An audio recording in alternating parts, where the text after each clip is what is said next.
Welcome to my channel everyone. In this video we are going to talk about Render, TAO, Kaspa and ONDO. Things really exciting, so make sure to watch until the end.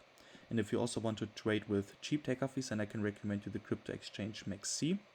100 tokens, 0 fees, just on mexc. So basically here you have a huge list of altcoins which you can trade without any kind of fees, and many coins we are also analyzing daily. So basically what I learned over the time is fees are eating up our profits because we pay them if we have a profitable trade, and we also pay them if we have a loser trade. So if you just add up all of your fees which you have paid so far for all of your trades, then you might get shocked. At least I got shocked, and that's why I'm on mexc. Like I said, 100 tokens, 0 fees, so we don't get charged any kind of money. If we decide to trade other coins which have fees, then the fees are still very low.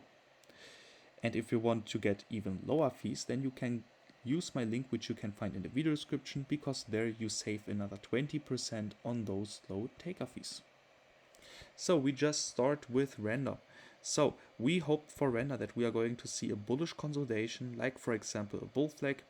So we can trade it, but in the end of the day, $3.70. This is the key level which I would like to see breaking to the upside, because it was in the past often support and also resistance. So once we break it sustainable to the upside, then it looks positive. And that's what I have also drew here.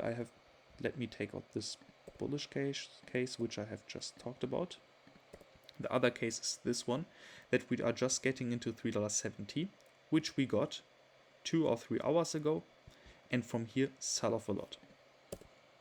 So basically everything is open. We have built a bearish chart pattern, so basically this rising wedge, which can break to the downside, but I don't use it as a short entry. I'm not going to short anymore. The market looks too good to me, just because some altcoins are looking a bit weak. For sure we can just wick a bit lower, form a higher low to this one and to this one, continuing getting higher prices. So what I would like to do is I would like to wait for the $3.70 unless we build up over the time a nice different bullish chart pattern which I can trade, maybe even down below here. Then I can double up at $3.70. But once the $3.70 breaks to the upside, then it looks very positive to me. And then the next breakout is going to be the price mark of $3.84. If we break it to the upside, and afterwards the next price mark of $3.93, because why that price mark? Well, this also looks to me like a double bottom pattern. If we also then break it to the upside, we have 2 similar targets. The similar targets are the price area of round about $4.55, sorry, $4.52 to $4.60. I will give you here 2 price marks so you can always see what I speak. This is going to get very interesting. But also keep in mind, we can still sell off a little bit, form a higher low, and yes, we can also get a slightly lower low to this one without invalidating the overall bearish scenario into the $4.50 for Render. If we now look over TAO, then if I remembered correctly, we have said we wanted to see the $3.42 breaking to the upside. This is a resistance which I actually want to see breaking to the upside, and similar to Render, if we break it to the upside, then I think the correction is over with a very high chance. So far what we got is not the bullish chart pattern which I actually wished for, so we can trade it and get an entry a bit earlier than $3.42. What we got here is a bit corrective to the upside. We also broke it to the downside already. But like I said, those bearish chart patterns I'm just going to use as an orientation. So that means we can sell off a bit more. It might be also possible that this is done right here, and we have formed a higher low. Here also higher low, and another higher low.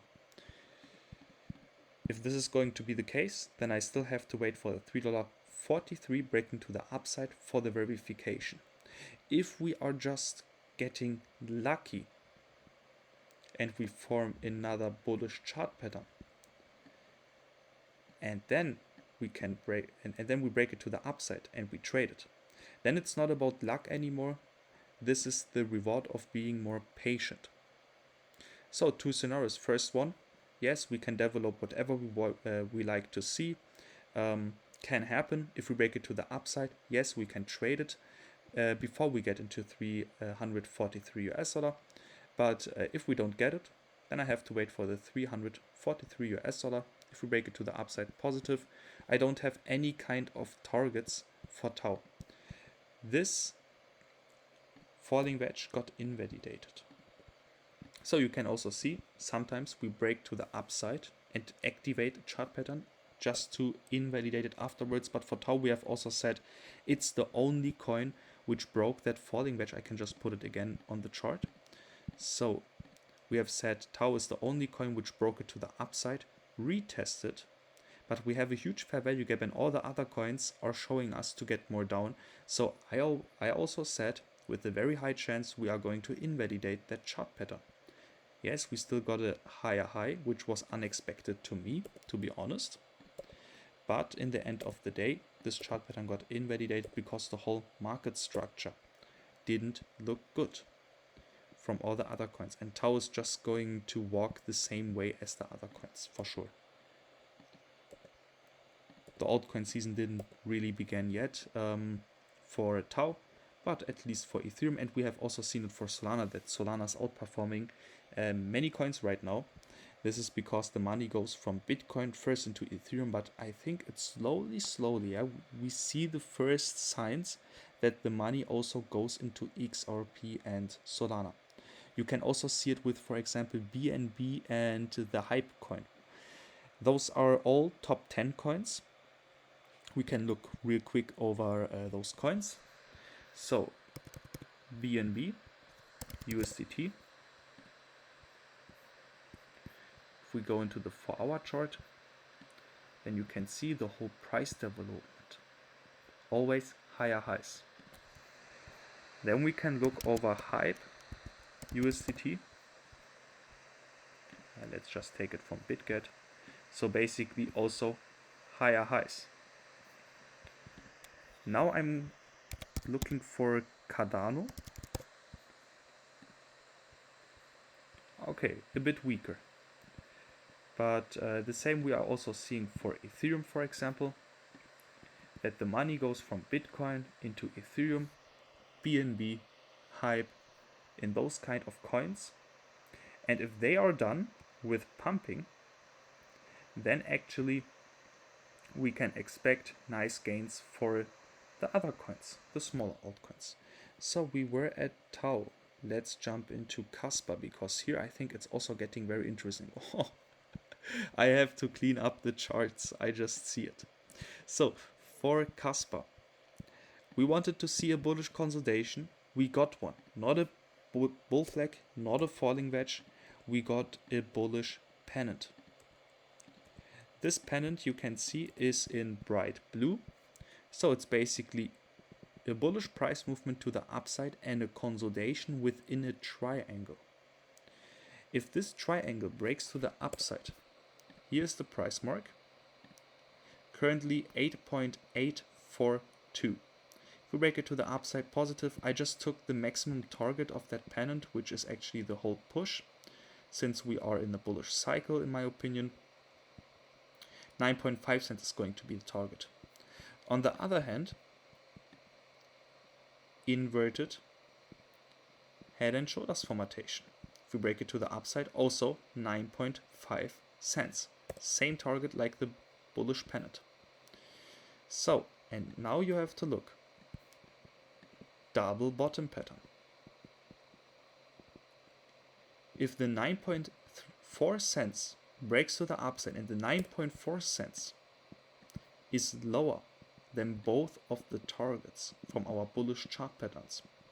So basically, it's like a domino effect. If we break the 8.8 cents to the upside, and we break then the inverted head and shoulders formatation to the upside, target 9.5 cents. That is going to be the breakout of the double bottom pattern.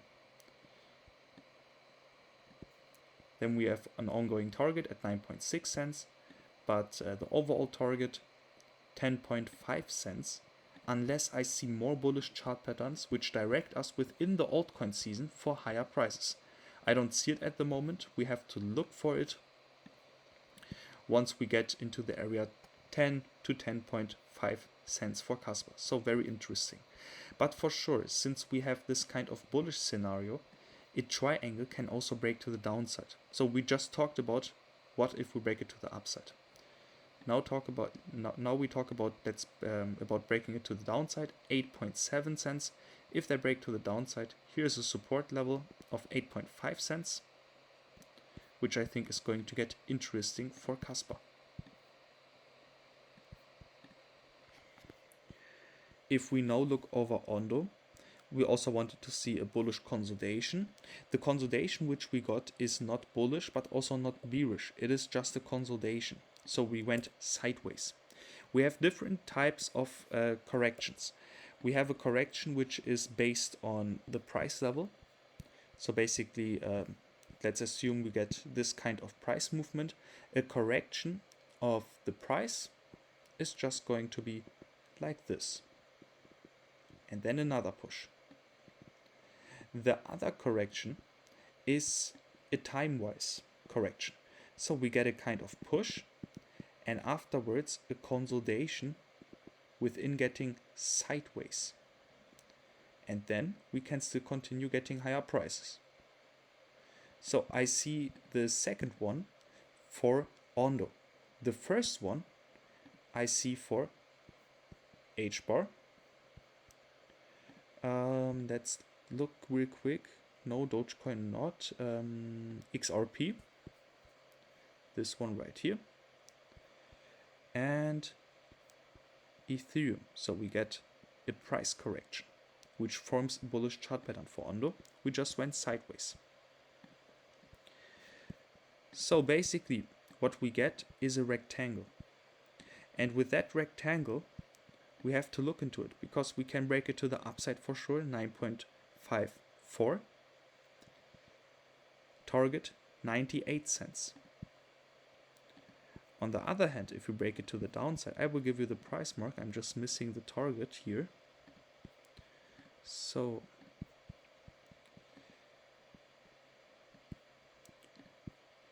if we break the 92.7 cents to the downside, target 90 cents for ONDO. So keep that in mind. I think it's going to get decided soon for ONDO. We see overall bullishness, but on the short term we can still expect a pullback. But those pullbacks, like lower prices, are not meant to get shorted, in my opinion. We also see for ONDO that we have in bright blue a falling wedge. Target here, $1.19. If we break the $1.13 to the upside, and here's the same, it's a domino effect. We break one chart pattern after another one once we get into their targets. If we break the $1.13 to the upside, we have to go into the 4-hour chart. And what you can see is a huge double bottom pattern. I just draw you that. Is it going to happen? Yep. So this double bottom pattern.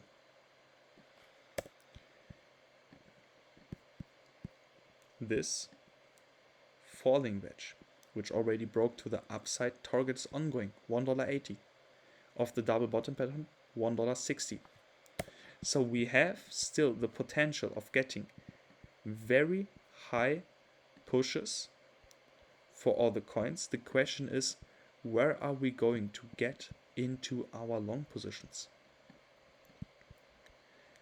I personally hope, if you ask me, I actually want to break to the upside as soon as possible. I don't want to see a breakout to the downside. Why? Because if we break to the downside, then we would also invalidate the bull flags of HBAR and XRP, also the inverted head and shoulders formatation for Ethereum. If we invalidate them without even activating them, so basically we have to wait longer then, and I don't want to wait longer. I want to see them breaking to the upside, similar to ONDO. I also want to see it breaking it to the upside, so we can actually start with the patterns which we have right now, with the setup which we have right now, getting into some trades. Otherwise, I have to wait longer, and in this case, it's always possible.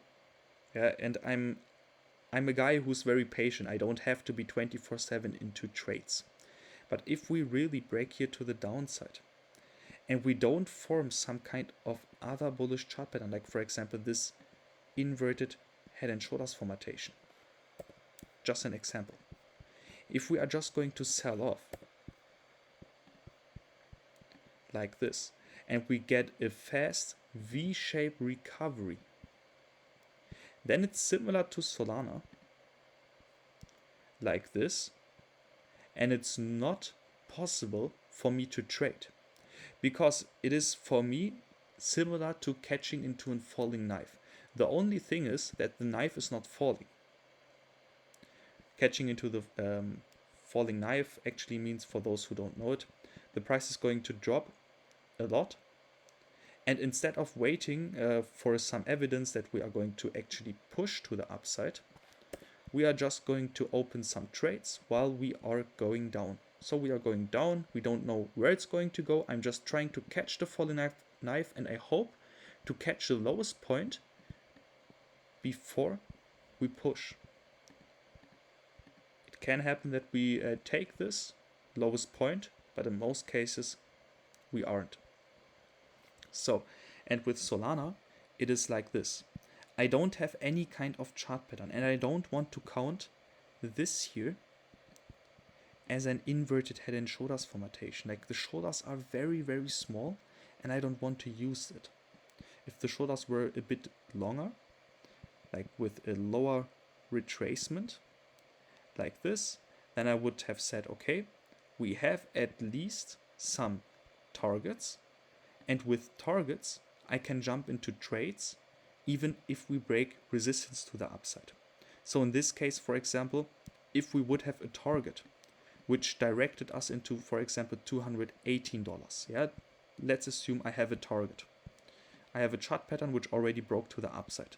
Then I could have used, for example, this resistance which we broke to the upside, retested it as a long position. Here, we went into the resistance, retested it, maybe not a long trade here, but at the latest point, here was the breakout, here was the retest.